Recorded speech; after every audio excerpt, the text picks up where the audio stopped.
presente webinar é dinamizado pela Agência de Comunicação Miligrama Comunicação em Saúde, em parceria com a Sociedade Portuguesa de Literacia em Saúde, e realiza-se no âmbito da Semana Europeia de Saúde Pública.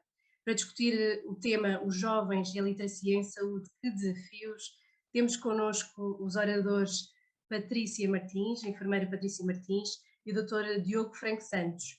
Antes de apresentar os doutores, vou aqui iniciar este webinar com a intervenção da doutora Cristina Vaz de Almeida, presidente da Sociedade Portuguesa de Literacia em Saúde, que quer gentilmente deixar um cumprimento a todos vós.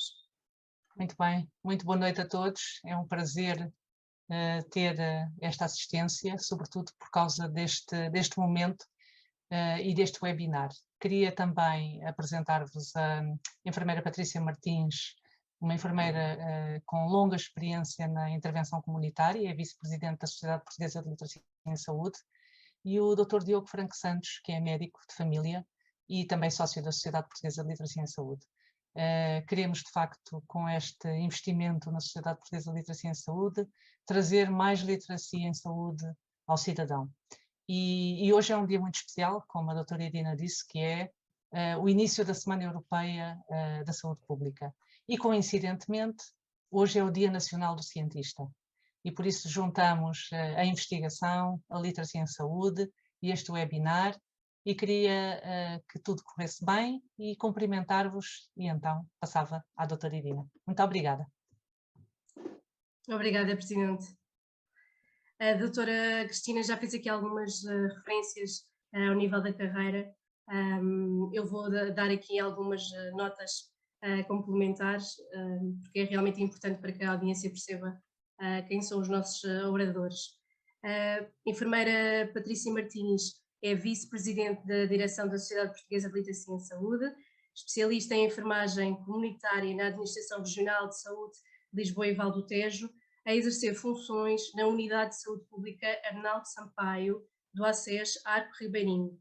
É gestora do programa Viver Mais com Saber Literacia em Saúde, autora e coautora de várias publicações e comunicações orais no âmbito da literacia em saúde.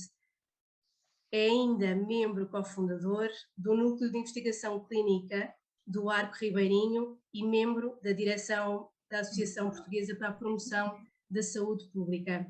Por sua vez, o Dr. Diogo Franco Santos é médico recém-especialista em Medicina Geral e Familiar no agrupamento de Centros de Saúde ACES de Lisboa Central, tendo realizado o internato desta especialidade neste mesmo ACES, de 2018 a 2021.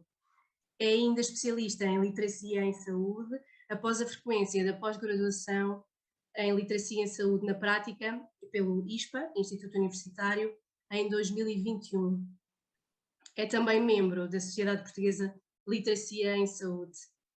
Feitas as apresentações, abro este webinar, dando início aqui ao debate de ideias, com uma pergunta que vai ao encontro de um retrato daquele que é o nosso país. De acordo com um estudo, no país, cerca de 44% dos estudantes do ensino superior têm níveis inadequados ou problemáticos de literacia em saúde.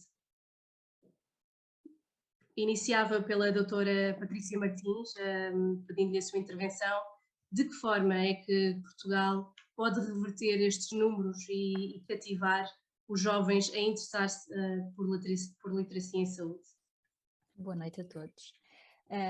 Antes de mais, obrigada pelo convite para estar aqui hoje presente.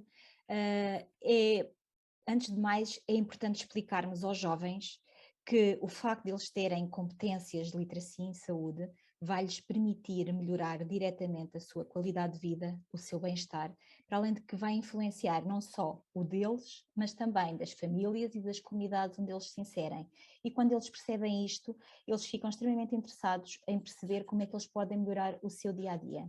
Para isto é necessário dar-lhes voz, ouvi-los, permitir-lhes que eles participem de forma ativa nos programas e nos projetos que se implementam de literacia em saúde, porque eles de facto são o elemento fundamental e essencial. É importante percebermos quais são as suas crenças, as suas motivações e as suas estratégias, e são essas estratégias de comunicação e de resolução de problemas que nós temos que integrar nos projetos e nos programas para lhes dar voz e dar-lhes visibilidade e também o retorno das intervenções que eles fazem. É essencial a participação ativa deles. Doutor Diogo? Olá, boa noite a todos. Também queria agradecer o convite para estar aqui presente. Sejam bem-vindos. Para complementar o que a enfermeira Patrícia estava a dizer, portanto, esta questão da participação ativa dos jovens é de facto muito importante, porque muitas vezes os programas cujo objetivo, ou que são construídos com o objetivo de aumentar a literacia em saúde, não têm em conta os interesses e as motivações do público-alvo a que se destinam.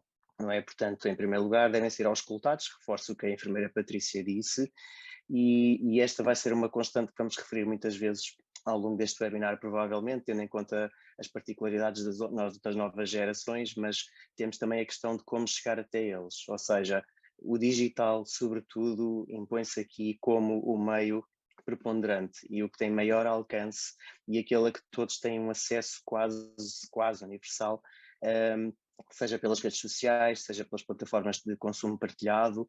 Portanto, é muito importante chegar até aos jovens através do digital, porque é aí que eles se encontram e nós temos de ir ao encontro deles. Para além disso, a geração, principalmente a geração Z, não é? Os jovens, agora os jovens adultos, têm algumas particularidades geracionais no seu todo, não é? Portanto, têm uma maior consciencialização ambiental, estão mais vocacionados, por exemplo, para os direitos LGBT, são mais eco-ansiosos por causa das questões ambientais, além de que lá está, cresceram num mundo que é inteiramente digital e que contactam com ecrãs quase desde a barriga das mães deles, portanto, e estão habituados a um sentimento de gratificação imediata.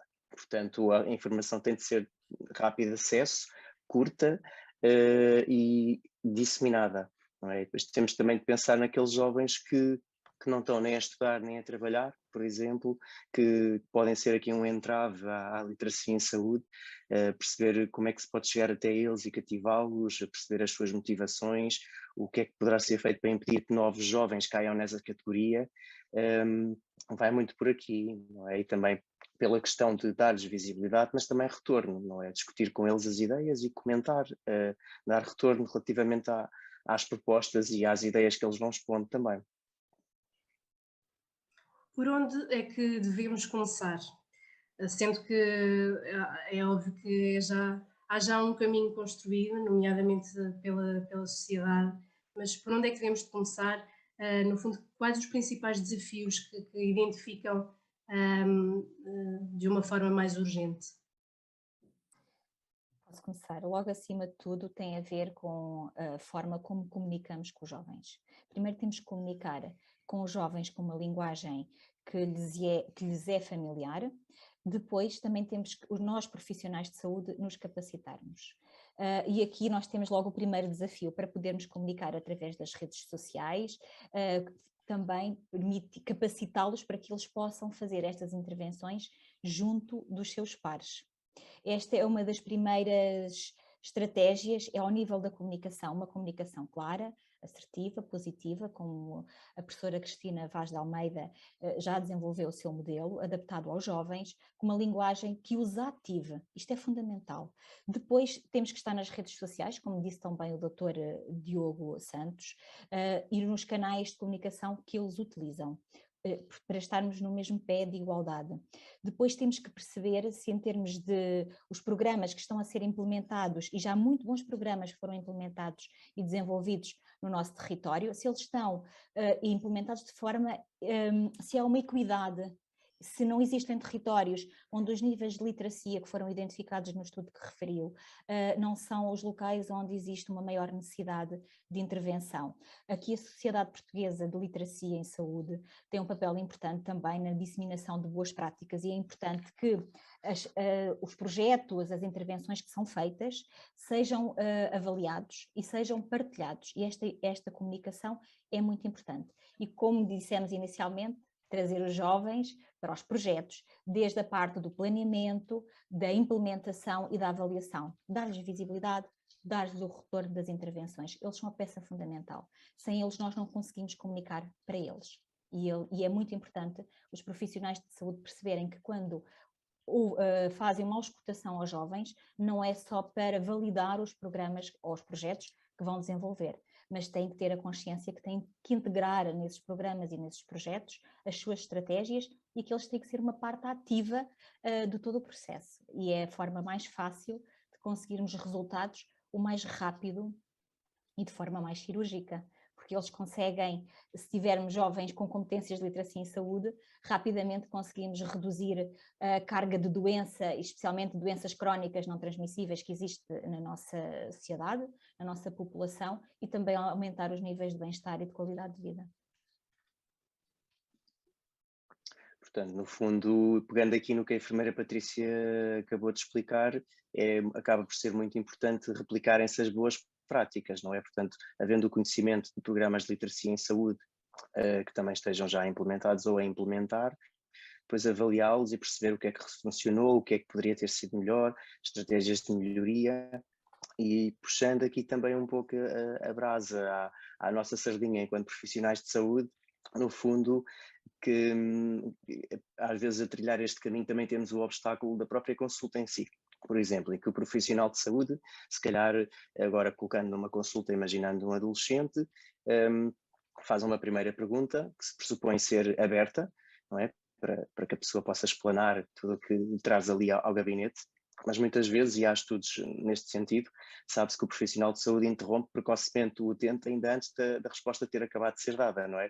Cerca de 11, 12 segundos, se não estou em erro, e portanto este é logo uma barreira, não é? Portanto, não deixar o jovem explicar tudo o que quer da maneira como interpreta as coisas, não está a ser verdadeiramente escutado logo desde o início, não é?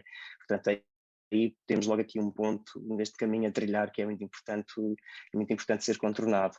Depois, para além desta questão, temos as crenças, não é? Porque um problema para um jovem é interpretado de maneira diferente, consoante ele seja, se calhar, de Lisboa ou do Alentejo, além das diferenças culturais, geográficas.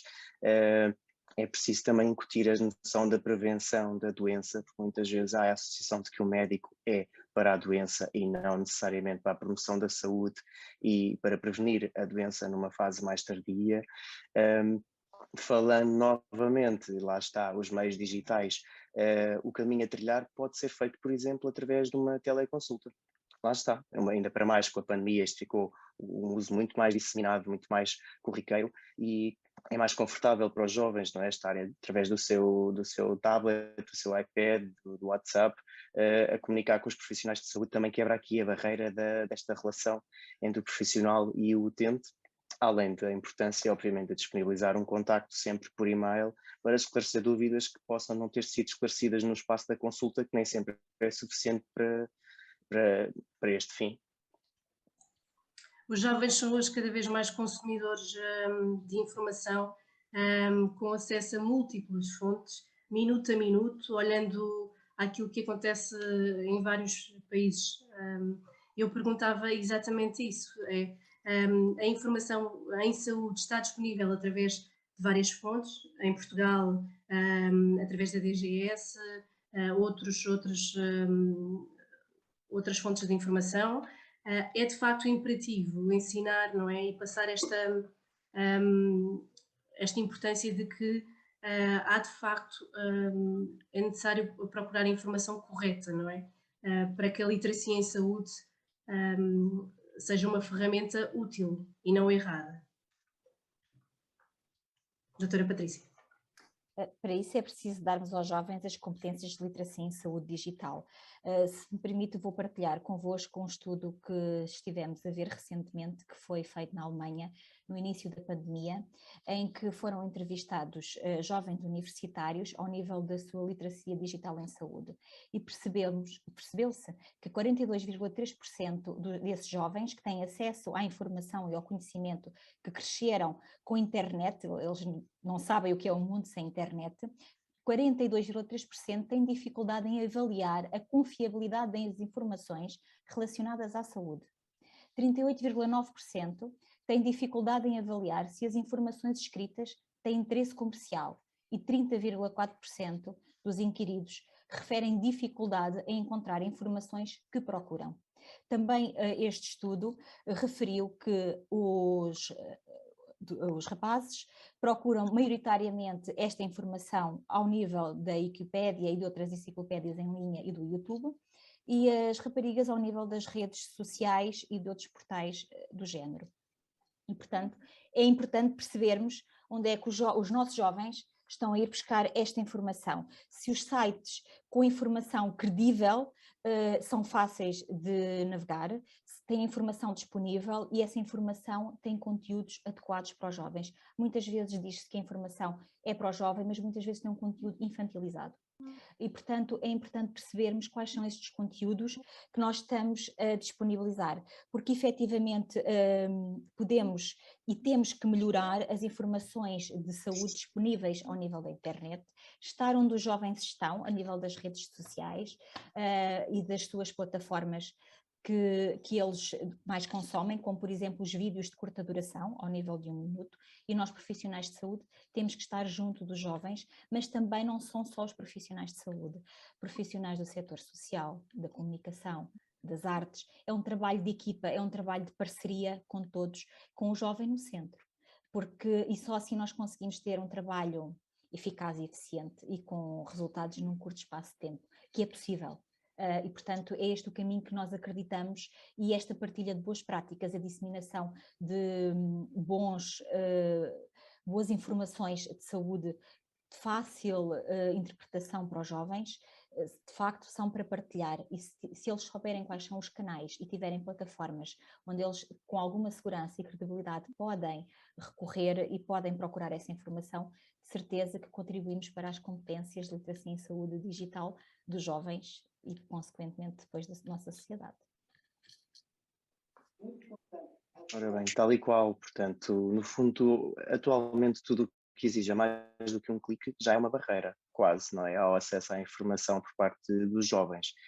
Apesar disto, obviamente que podemos sempre pensar, estamos sempre a falar da questão digital e os formatos físicos não têm lugar aqui nesta questão, podem ter, contudo, não nos podemos esquecer que, de certa forma, até para nós adultos estão em desuso, não é?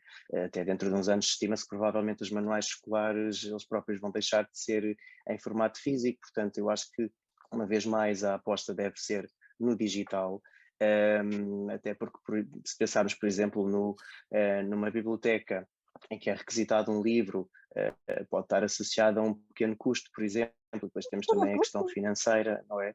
Portanto, acho que alguém deixou o microfone ligado. Júnior. A exploração até ao matador, o inspetor sanitário tem um papel crucial para garantir. Ok, está resolvido.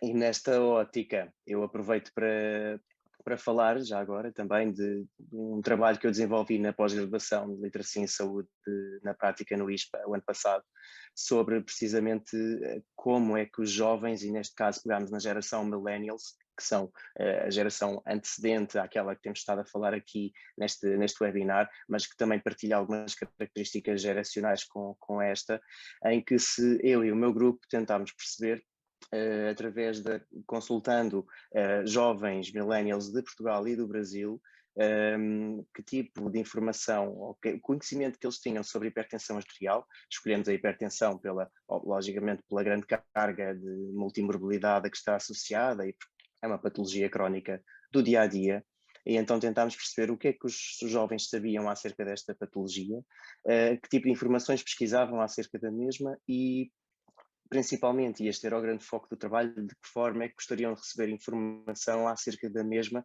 se essa questão se lhes colocasse. E percebemos que, após a aplicação de um questionário em ambos os países, que as respostas foram semelhantes, ou seja, todos eles referiram, ou a grande maioria, todos não, mas a grande maioria referiu que os pequenos vídeos de 1 minuto eram um formato ideal. Portanto, aqui temos uma vez mais o espelho geracional de como é que os jovens querem receber ou preferem receber a informação, e ainda para mais estas questões de ter sido em Portugal e no Brasil permite-nos transpor aqui para um certo padrão geracional que não está restrito a barreiras geográficas, não é? Portanto, é interessante pensar que se calhar um jovem em Portugal pensa da mesma forma que um jovem no Brasil, pertencendo à mesma geração, e portanto é importantíssimo se os vídeos com que os jovens contactam no Instagram, no TikTok, principalmente estas duas, serem idóneos, não é? Serem informação relevante de fontes credíveis, mas simplesmente tem que ser por aí que eles contactam com a informação, porque de outra forma é muito menos provável. Num mundo, não é? E num país cada vez mais que caminha com as redes sociais, com os vídeos TikTok, como o Dr. Diogo fazia referência, qual é o lugar, qual é o papel da escola? A minha pergunta é se efetivamente há espaço aqui para estas parcerias, que importância é que têm estas entidades educacionais ou não, olhando ao retrato que nos fez? São essenciais. Aliás, nós temos em Portugal um programa de saúde escolar implementado nas escolas. É importante perceber como é que ele está implementado a nível de todo o território, porque o estudo que referiu inicialmente sobre a literacia em saúde nos estudantes do ensino superior, ele indica que existem regiões como as ilhas, os arquipélagos tanto da Madeira como dos Açores, como na região centro-interior, os jovens que concluem o 12º ano nessas regiões têm tendencialmente um nível de literacia mais baixo à entrada no ensino superior. Portanto, é importante percebermos quais são os programas e a forma e a avaliação que é feita e como é que eles estão a ser implementados. Também existe uma lei, número 60 de 2009, que estabelece o regime de aplicação da educação sexual em meio escolar. E é importante, é uma lei que está supostamente implementada em todas as escolas e prevê a criação de gabinetes de informação e apoio aos estudantes. Também prevê a articulação com as unidades locais de saúde e outros elementos, assim como o Instituto Português do Desporto e da Juventude, sendo que este Instituto Português do Desporto e da Juventude tem inclusive um programa que é o Cuida-te Mais, que está disponível com vários recursos para os jovens, que vai-lhes permitir também aceder a informações de saúde, tem uma linha telefónica para esclarecimento de questões no âmbito da sexualidade, tem gabinetes de saúde juvenil que o jovem pode procurar e marcar consulta de forma autónoma a nível regional, não sendo se calhar acessível a todos os jovens. Tem também um canal interativo que de forma anonimizada podem colocar questões que lhes são respondidas face às suas perguntas e outros recursos. E, portanto, é importante os jovens terem noção e terem conhecimento destes recursos que eles têm disponíveis para que também possam fazer uso deles quando necessitam e os possam partilhar. Claro que todos estes canais podem ser optimizados e podemos melhorar, mas já existem alguns recursos. Importa perceber e avaliar como é que eles estão todos a funcionar, se da mesma forma e se existe equidade nestes recursos. E também seria muito importante ao nível das escolas, permita-me, incluir nos diferentes níveis de ensino e áreas científicas a literacia em saúde. É fundamental. Ela diz respeito ao nosso dia-a-dia, à vida de todos nós. Seria muito interessante e importante que todas as pessoas e todos os jovens pudessem ter acesso a estes conteúdos ao nível da sua formação. Exatamente, e até atrever-me a dizer que não só nas áreas científicas, não é, mas também nas humanidades, na economia, porque acaba por ser um bocado transversal a prevenção da doença e a promoção da saúde. Portanto, formação pré e pós-graduada, para além das escolas em si, seria aqui um elemento-chave muito importante nesta aprendizagem, neste ensino. Para além das questões que a enfermeira Patrícia falou, também podemos pensar na questão da própria do ambiente escolar, não é? Da segurança a nível escolar, ou seja, criar um conjunto de estratégias envolvendo professores, encarregados de educação, diretores das escolas, entidades superiores também, que proporcionassem um meio escolar saudável, não é? Com bem-estar, quem diz escolar diz universitário, em termos de bem-estar, de qualidade de vida, de segurança, não é? Um meio positivo, onde as mensagens de literacia em saúde possam ser apreendidas e retidas com maior espírito crítico, não é? E também estarem mais despertas para estas questões. Se o ambiente for propício, a mensagem é recepcionada de uma forma muito mais produtiva. Portanto, acho que também é preciso trabalhar a envolvência, não é? A comunidade, os grupos de pertença destes jovens, como também já falámos, nestas questões, não é? Além de, para estes programas de literacia em saúde, os próprios profissionais de saúde, como a enfermeira Patrícia referiu, têm que ter também alguma formação e estar motivados para o fazer. Não é? Muitas vezes surgem as ideias, mas às vezes pôr em prática e reunir uma equipa motivada e com formação em literacia em saúde pode ser mais desafiante. Portanto, também partiria muito aqui desta questão. Temos entre nós a acompanhar-nos muitos profissionais de saúde e a minha pergunta é exatamente qual o papel do profissional de saúde nesta construção da aproximação da promoção da literacia em saúde junto dos jovens, ou seja, deve a consulta ou teleconsulta, não é, ser uma oportunidade para que essa construção seja cada vez mais presente. Claro que sim. Não só a nível da consulta, mas em todos os programas que são feitos, não só a nível escolar, mas também na comunidade, porque é importante estarmos próximos dos jovens que não estão inseridos, como o Dr. Diogo falou, os jovens que não estão inseridos nem no ensino, nem trabalham, e normalmente eles encontram-se na comunidade, e os profissionais de saúde e as equipas devem ir ao encontro desses jovens. Falando de forma mais global, temos que estar atentos às suas crenças, às motivações, às estratégias, fazendo uso e recurso da entrevista motivacional para podermos perceber e podermos capacitar estes jovens. É importante estarmos onde eles estão, mais uma vez. A saúde, a intervenção ao nível da consulta é fundamental, e é fundamental com a transição digital que estas consultas estejam disponíveis em termos digitais, teleconsulta, videoconsulta com jovens, como também o Dr. Diogo já referiu, a disponibilização de um e-mail e de um contacto, porque há o acesso aos profissionais de saúde no momento em que o jovem precisa é fundamental, porque eu posso ter alguns conhecimentos, no entanto, se eu hoje preciso dessa informação e eu não tenho acesso ao profissional, vai dificultar a minha procura, porque é importante os jovens perceberem a importância da saúde de proximidade. E isto melhora-se com a acessibilidade aos serviços e aos recursos. Também temos a linha de saúde 24, que é um recurso, no entanto, o profissional de referência, em quem eles confiam, que os conhece, faz toda a diferença, sem dúvida. Nem mais, portanto, e este contexto de proximidade, não é? De aproximação ao utente, vem aqui muito para a medicina geral e familiar, não é? Inevitavelmente. Estamos a falar de médicos que acompanham, não é exclusivo, atenção, colegas que não sejam da MGF, não significa que também não possam ou devam fazer, mas ocupando esta posição privilegiada no sistema de saúde, quase como que gestor da saúde, não é? É como se fosse um gatekeeper de entrada do utente no Serviço Nacional de Saúde.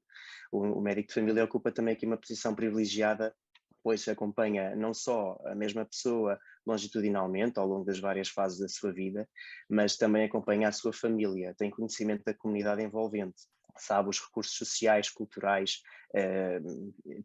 etc., que existem na comunidade, e reforço uma vez mais o que a enfermeira Patrícia disse. No fundo, a comunicação é a chave para a transmissão da mensagem. Sem comunicação não se consegue chegar aos jovens, e tudo o que nós fazemos é comunicar, seja verbal, não verbal, online, por folhetos, por e-mail, por chamada telefónica, tudo é comunicação. E, portanto, isto também nos reforça novamente a ideia de que a forma como a comunicação é feita acaba depois também por influenciar não só a qualidade de vida do receptor, mas também de quem veicula a mensagem, não é? De certa forma, É importante também fazer perceber que a literacia em saúde pode ser trabalhada a partir de qualquer local e não só associar a literacia em saúde, por ser saúde, aos centros de saúde ou aos hospitais. Então, lá está, ir aos sítios onde os jovens estão, uma vez mais, capacitar outros elementos da rede sociofamiliar, os pais, os professores, ou até mesmo fazer a literacia em saúde entrar em conteúdos, por exemplo, ou programas, por exemplo, não digo televisão, mas Netflix lança aqui o desafio, porque é onde os jovens estão. Portanto, assim eles contactam necessariamente com as mensagens que queremos veicular e é importante o profissional de saúde em si também estar representado nesses conteúdos, não é? Não só em formato físico. Acho que também parte um bocado aqui por esta questão da representatividade.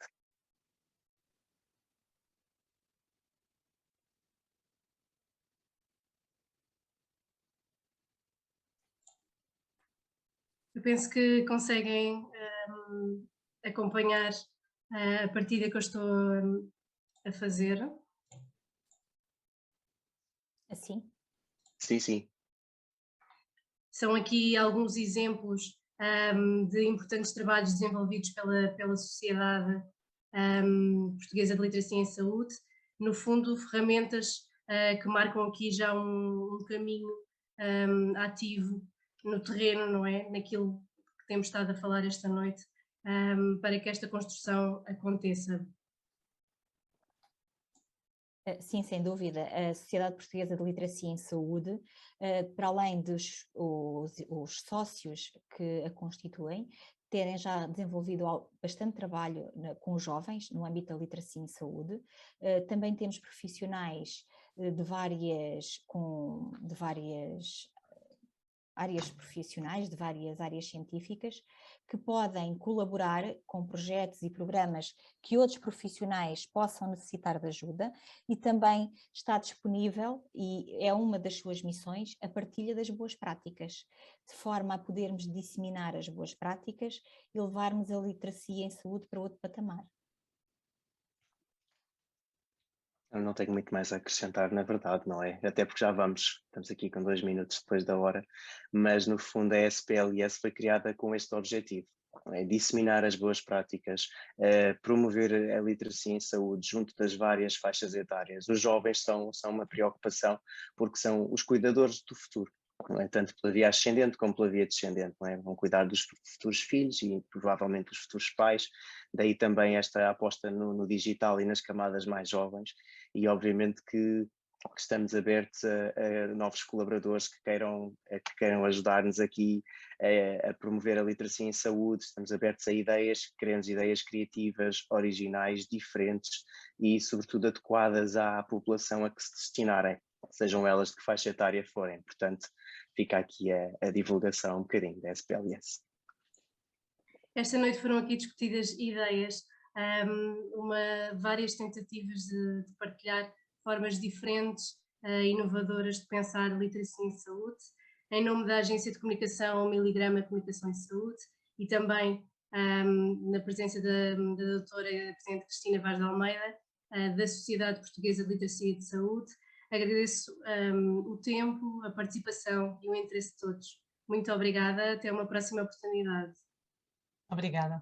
Obrigada e boa noite. Obrigada. Até à próxima. Boa noite. Obrigada. Boa noite. Obrigado a todos. Boa noite. Boa noite. Muito obrigada. Muito obrigada.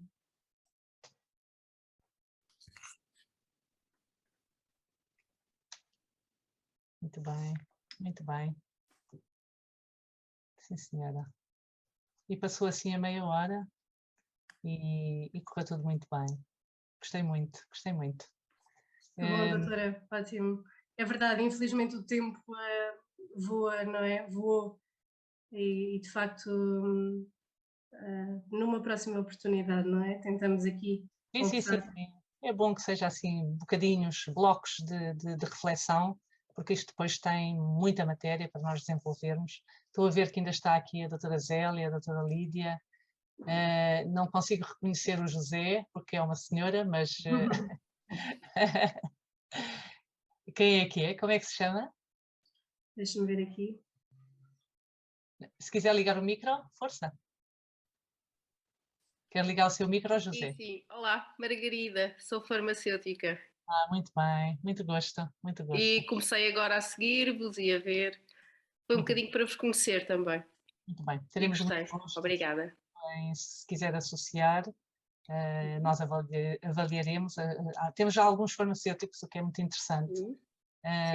É uma área que as farmácias comunitárias, sobretudo, são uma grande fonte de literacia em saúde, É verdade. uma grande ponte de contacto com o público e também de educação para a saúde, e por isso muito importante. É isso Ainda bem, mesmo, correto. é isso mesmo. Olha, está desde já convidada a visitar o nosso site, não sei se já teve a oportunidade. Já andei a ver, sim. Pronto. Então, pronto. Sim. Estou a ver a doutora Zélia Silva também, ainda está. Boa noite. Boa Olá, noite a todas e a todos. Muito obrigada pela partilha e pela importante informação.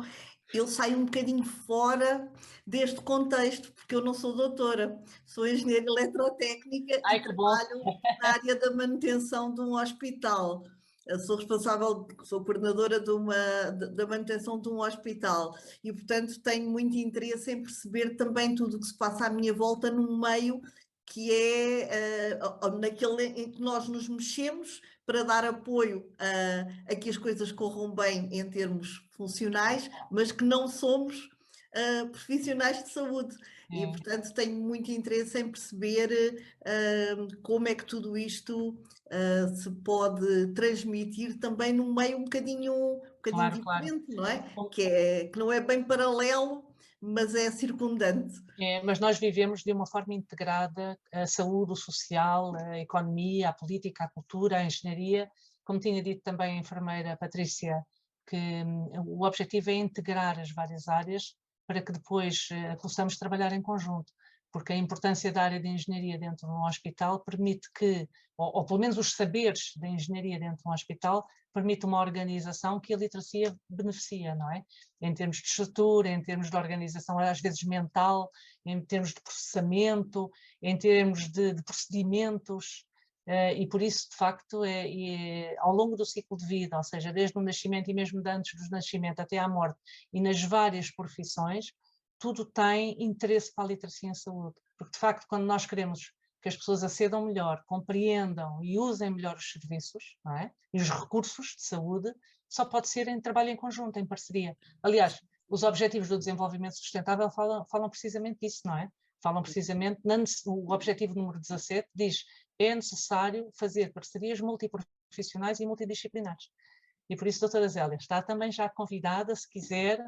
Temos muito gosto. Precisamos também de engenheiros e de arquitetos e de outros, e de economistas e de sociólogos, além deste corpo forte que é o corpo da saúde e do social, sobretudo neste momento. A saúde e o social têm uma grande intervenção. Muito obrigada. Muito obrigada também, doutora. Muito obrigada. E muito obrigada aos dois também. Gostei muito. A enfermeira Patrícia, doutor Diogo. Foi muito esclarecedor, aprendi muito com vocês e a doutora Irina também foi uma boa moderadora, também os nossos agradecimentos. Esperamos então. Obrigada. Obrigado. E até amanhã, então. Até amanhã. Até amanhã. Obrigada a todos. Boa noite. Resto boa noite. Obrigada. Boa noite, obrigada. E obrigada à Miligrama pela iniciativa também, pelo convite. Obrigada a todos. Claro. Muito obrigada. Sim.